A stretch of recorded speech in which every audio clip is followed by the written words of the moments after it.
की जर समजा काँग्रेस सरकारने चूक केली असेल असं आपण मानलं तर ही चूक त्यानंतरच्या शिवसेना भाजप सरकारने किंवा 2014 साली आलेल्या फडणवीस सरकारने सुधारली का नाही, त्यांना हा मुद्दा महत्त्वाचा का वाटला नाही।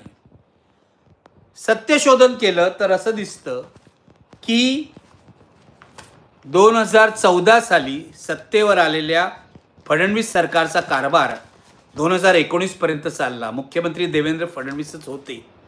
त्यावेळेला या सरकारला अविभक्त शिवसेनेचा पाठिंबा होता। 2019 साली सरकारची 5 वर्ष पूर्ण होताना मुख्यमंत्री देवेंद्र फडणवीस यांनी असा आदेश काढला की राष्ट्रीय सण, पर्युषण पर्व वगैरे वेळी कत्तलखाने, मांस विक्रीची दुकानं बंद ठेवावीत। नेमकी तारीख सांगायचं तर 29 जून 2019 हे परिपत्रक आहे। या आदेशात असं म्हटलं होतं की नागरिकांच्या मागणीनुसार जर महानगरपालिकेच्या किंवा नगरपालिकेच्या महासभेपुढे असा ठराव मांडण्यात आला आणि तो बहुमताने मंजूर झाला तर तसा निर्णय घेण्यात यावा।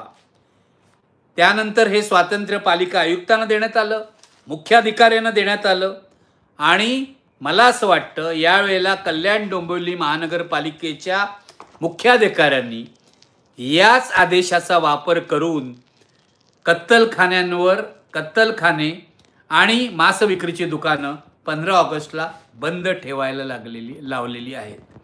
म्हणजे फडणवीस जे हात झटकून टाकतात की आमचा काही संबंध नाही, कोण काय खातो याच्याशी आम्हाला काही देणं घेणं नाही, आमच्या पुढे महत्त्वाचे प्रश्न आहेत।